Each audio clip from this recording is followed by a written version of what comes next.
Hello friends, good morning. Welcome back to my channel. आशा करूँ आपने समस्त भूल थे। आम भी बहुत भल अच्छे। तो देखो पुअर को मो पाखे बसी। गुड मॉर्निंग समस्त को जन दिया। Good morning, Tata Tata. किसी कहबनी सकाल एवं उठिला। तो आज नुआ ब्लॉग आप बहुत बहुत स्वागत करुच्ची। चलतु आज ब्लॉग की स्टार्ट कर सकाल 8टा। फास्ट लास्ट पर्यटन भिडियो देखूँ आपको निश्चय भल लगे आशा करुच्ची। तो पुओ तो बहुत बदमाश करुच्ची। देखूँ कौन कर अवस्था किसी ना तार झीर ता स्कूल बही रही सब टाणी टाणी कौन कर बिछणाटा देखो केमी अवस्था। तो जहाँ ना कहीं पुओ को लेकिन मत रोसे करने को पड़ो आउ घर अन्य काम भी करने को पड़ो। तो चलतु केमी मो पुओ कर पुओ को लेकिन तो आप देखिए भिडियोटी जमा भी स्किप न करके देखिए ना ए जो दुष्टामी केमी आप देखिपारे। पुओ को खुआई सारापर आसी मो फ्रिजटा को सफा सुतरा करने जेहेतु मो फ्रिज्र कभरटा पूर्व दिन मुझे धोई देती से भाविली फ्रिजटा को टिके सफा सुतरा करदे देखा बहुत सुंदर लगे। प्रतिदिन जदि आम अल्प अल्प कर घरटा को सफा सुतरा कर रखा ताले आमको बेसी आउ काम करने को पड़ो नहीं। देखु सांग मैंने मुझे घर सजाड़ा व्यस्त अच्छी आ मो पुओ काम बढ़ेबार मोर व्यस्त अच्छे।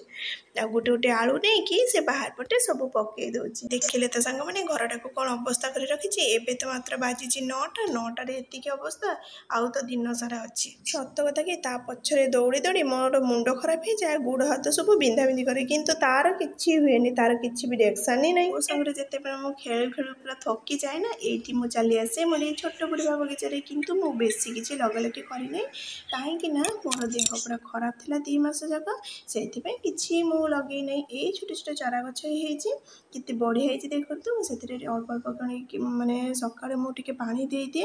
ତାପରେ ଦେଖନ୍ତୁ ମୁଁ ସେପଟେ କାମରେ ପୁରା ବ୍ୟସ୍ତ ଥିଲି ଆଉ ପୁଅ ଆସିକି ଏଇଠି ଟ୍ୟୁବଲ୍ ପାଖରେ ମାନେ ପୁରା ଥଣ୍ଡା ହାତ କରିଥିଲା ତ ସେଇଥିପାଇଁ ମୁଁ ତାକୁ ବାନ୍ଧି ଦେଇଥିଲି। ଏଇଟା ଆପଣମାନଙ୍କ ସାଙ୍ଗରେ ଭିଡ଼ିଓରେ ଦେଖେଇବା ପାଇଁ ମୁଁ କରିନେଇଥିଲି। ଏଇଟା ସବୁବେଳେ ତାର ଏମିତି ମୁଁ ମାନେ ତାକୁ ଏମିତି ବାନ୍ଧିଦିଏ, ନହେଲେ ମୋତେ ଯେତେବେଳେ ପୁରା ବିରକ୍ତ କରିଦିଏ ସେତେବେଳେ ନା ମୁଁ ତାକୁ ଏମିତି ବାନ୍ଧିଦିଏ। କାହିଁକିନା ମୁଁ ଏକୁଟିଆ, ମୁଁ ଯେହେତୁ ତାକୁ ନେଇକି ସବୁ କାମ କରି ହୁଏନି। ଏଇ ଦେଖନ୍ତୁ ପୁଅର ଚୁଟି ବାନ୍ଧିବା ପାଇଁ ମୁଁ ଆସିଯାଇଛି ଆଉ ମୋତେ ବି ଟିକେ ରେଷ୍ଟ ମିଳିଯିବ। ଆଉ ଦେଖନ୍ତୁ ପୁଅର ଚୁଟିଟା ଟିକେ ବଡ଼ ହେଇଯାଇଛି। ମୁଁ ଭାବୁଛି ଏଆରି ଭିତରେ ତାର ଯେଉଁ ଠାକୁରଙ୍କ ପାଖରେ ଚୁଟି ପକାଇ ଆସିବି। ତ ସେଇ ବ୍ଲଗ୍ଟା ନିଶ୍ଚୟ ଆପଣମାନଙ୍କ ସାଙ୍ଗରେ ସେୟାର କରିବି। ପୁଅର ଚାଲିଛି 17 ମାସ ମାନେ 1 ବର୍ଷ 5 ମାସ। କିନ୍ତୁ ଏଆରି ଭିତରେ ପୁଅ ମୋର ବହୁତ କିଛି ଶିଖିଯାଇଛି। एते छोट बयस आम किंतु एते प्रम नथिलु जोटा कि माने आजिकली पिला माने एते प्रम देखिले आम माने पूरा आश्चर्य हो जाऊे तांकर ब्रेन एठी माने कोठी आसे एते माने बुद्धि तार। मो जेजेमा सब बेले कहते छुआ माने जेते बदमाश हम जेते खेल सेते तार बुद्धि आहरी बढ़ीज। तो फ्रेंड्स तापरे मु आसी घर पोछापी किंतु घर पोछा न स्टार्ट हो पुअर दुष्टामी आरंभ हो गला। फ्रेंड्स घर पोछाटा मोर प्रत्येक दिन अलग अलग टाइम रे होता है कहीं छोट छुआ जिते से मैंने शोई पड़ो तापर मु घर पोछा पोछी करे कहीं आपण मैंने देखिपारे कहीं कहली।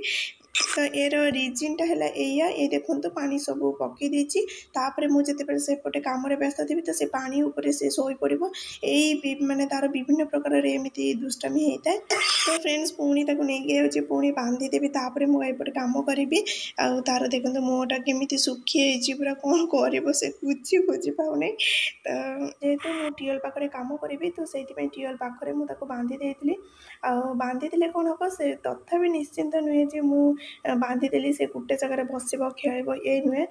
तो तार तथापि तार दुष्टामी एमती लगिक रही देखो आप देखिपारे कौन करुच्ची से आसी सारापर मोर जोटा फास्ट कम थाए है पुओ को खुआबी आउ पुओ को माने पूजा करी तापर तो पुओ को खुआबाई बस माने पूरा अध घंटा उपर मोर टाइम लगे जेहेतु तार टे थंडा होता से जमा भी खाइबा इच्छा हो नहीं अल्प अल्प कर 5-6 थर खुआबा पड़े। पुओ को खुआई सारापर निश्चिंत पूजा करने आसी किंतु निश्चिंत कौन मु पूजा करेली चलतु देखिबा।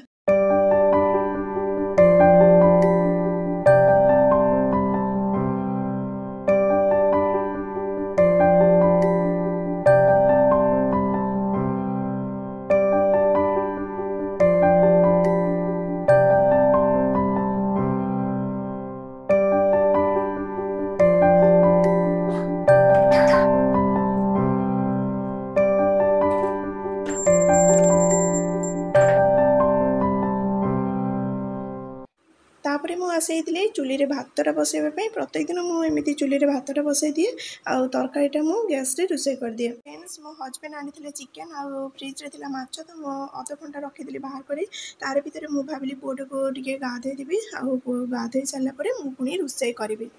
ए बाबू छाना बाबू छाना बाबू छाना बाबू छाना। तो फ्रेंड्स आज मु कौन कौन रोषे करी आपको चलते देखई दूसरी। आज मेन्यू थी चिकेन तरकारी माछ तरकारी माने माछ खटा थी बैगन भजा पनीर तरकारी आउ सब पनीपरिया पकईकि गोटे तरकारी थी। चलतु आज ये भिडियो ये एंड करुँची। जदि आपको भल लगे निश्चय भाव लाइक करेंगे शेयर करेंगे।